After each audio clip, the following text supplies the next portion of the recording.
Hey Hooplovers, it's Deanne Love here, and recently on the Hooplovers Facebook page I asked you what you want to learn, and I was really excited by all of your responses. So I'm trying to do as many tutorials as I can to help you out with all those little nitty-gritty bits of hooping that can get you stuck and frustrated. But once you know the tips and the tricks, it will all flow in together and you'll be feeling like a superstar hooper. So let's have a look. There were so many and they've been really great. And today, let me see. Oh, this was a really cute one. So Roberta wrote, in 2 months it will be my first hoopiversary. Yay! And I'm impossibly stuck in chest and shoulder hooping. And she did like a little sad face. Roberta, don't worry. It is a common thing to be stuck in chest and shoulder hooping. So today I'm going to give you lots of tips to help you unlock that chest and shoulder region with your hula hoop.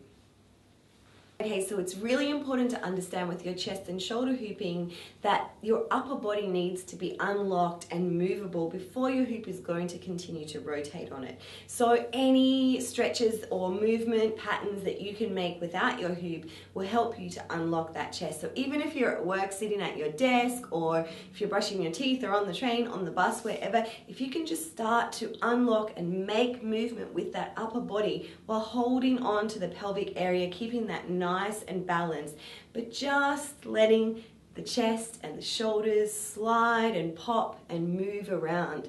This is really going to help with the unlocking. There's also some really fabulous stretches that you can do to open up your chest. Now I say that this stretch is always the opposite of Facebook. So when we're chest hooping, a lot of people crowd in on their chest. They're trying to use their arms and get their shoulders in the way, but you really need to be making sure that you're opening up that heart center. So any stretches, any moves that you can do to get that chest open and ready are going to help you. Now I have some other tutorials on how to get it up, which is always quite a challenge. But for this tutorial, we're going to talk about how to keep it there on the chest and on the shoulders. Now you've got some options. I love these options. You get to stand still, which makes everything harder and faster. Or as a hoop dancer, you get to turn in a circle. So let's just begin by pressing the hoop into our shoulder blades nice and high. You don't want your hoop to be too low. We're not going for the boob hooping, we're going for the chest hooping. So you have a lot of space here and you want your hoop to rotate in that space. Now if it's pressed against your shoulder blades, I want you to give it a spin and just see what happens. It's probably going to fall down, but try it a few more times and you might want to close your eyes and just see feel where that hoop is hitting you. Now most people have got really strong back push, so they're pushing in and they're getting the zombie look, their arms are over the hoop. And what you really want to start to open up is those 4 contact points. That's all the way across the front of the body, the side of the chest, the back or shoulder blades, and the other side. So as the hoop is rotating around, you're pushing with those points. You want to really try and over-exaggerate that front chest push without getting too tangled up in the upper body, the lower body movement. Notice when my lower body starts to take over with energy, my upper body has no chance of keeping the hoop rotating. So starting in this position, giving the hoop a nice big flat spin, you're going to over-exaggerate that chest push. Get the arms up and out of the way so you're not hanging over your hoop and making it really hard for yourself. Opening up the chest, shoulders, back and down. So locking off the movement in the lower body, over-exaggerating the front chest push, and turning in a circle if you need to, keeping your footwork grounded and in a tight circle. You don't want to be pushing all around into your hoop. You're just going to make it a lot harder for yourself. Keeping those shoulders back and down, making space, unlocking the movement in the upper body. Now we're going to take a slow transition from this chest hooping into shoulder hooping. So if you're spinning to the left, you might find it easier to put your left arm in first. It's totally up to you. It's all about experimenting. So waiting for the gap to open up. As you're turning around, you're going to pop one arm down and push a little with that shoulder. Now you're not trying to nudge it and get too crazy, which can happen sometimes. You're just letting the hoop come to you and just responding with your touch or your push. When you're ready, you can take the arm out and back in and out and in. Now notice if the hoop pops up to your neck, it just means that you've dropped your arm too low.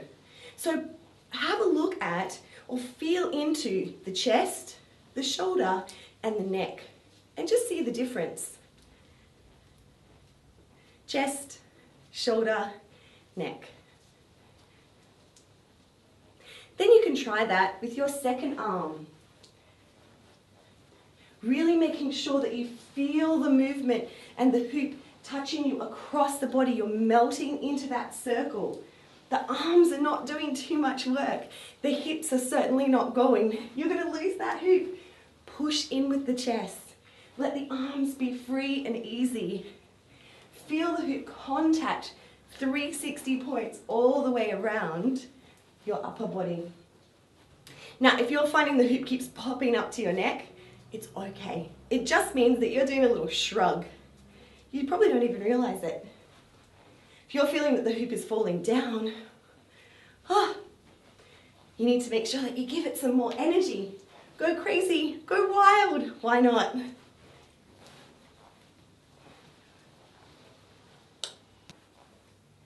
So upper body, chest and shoulder hooping can take a little bit of time. So I'm going to give you some troubleshooting tips, things that you might find are happening a lot and you want to kind of get rid of them. So one thing that might happen a lot to you is if your arms are up and out and you've got this chest rocking and it feels really powerful, when you go to put your arm in, you kind of lose it. Now that just means that you've missed a beat. So there's no time for missing a beat. You need to be hard, fast and strong with this. If you're going at quite a pace on your chest, that pace needs to continue. So when you're looking for the gap, as soon as the arm comes in, you're pushing and continuing, not missing the beat. Another thing, if you're getting stuck and you can really only get one shoulder in there and putting this other arm or shoulder in just feels impossible to you, work it, use it that way. There is a fabulous amount of beauty that can come with just this one arm. So it's a step-by-step process. Let it happen. Now, another thing that you might like to do is go from your neck. Again, you're locking off the movement in the lower body, and you're going to look for the gap and pop your shoulder in. And then if you're feeling really courageous, as you're turning, you can pop the other shoulder in and push the chest. You might like to try flying your arms back so you can really open up that chest. Increasing the speed of your turn, or grounding and powering into it. Making sure that your chest pushes, your body pushes are nice and even. You don't want to get the wobble. Or maybe you do. Eventually, you'll start to alternate those arms and understand the different points that the hoop touches.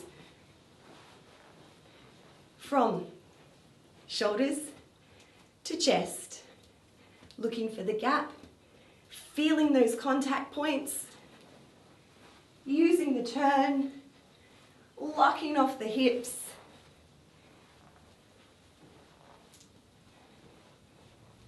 and playing with your energy. Now, the most important thing is that you don't give up with all of this chest shoulder work. It takes time. I remember when I first started hula hooping, oh my gosh, it was just such an intense time for me to understand how to unlock my chest and not let my arms or my hips take over.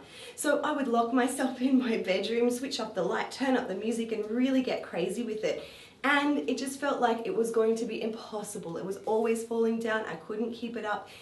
And then one day, I remember, I was a primary school teacher at the time, and it was after school, all the kids had gone home. I went down behind the sports shed and I got my hula hoops and I put on my headphones and I changed my music. So I was used to really rocking out and getting crazy and going hard and fast and wild.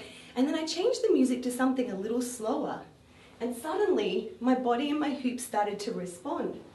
So if you're feeling challenged with any part of hooping, you just need to make sure that you give yourself some time, lots of love and patience, and perhaps mix it up. Change your environment, change your music, change your hula hoop, change your costume, change your thinking. Thank you, Hoopers. If you've enjoyed this tutorial, please make sure that you share it with your Hooper friends so that they can strengthen their Super Hooper powers.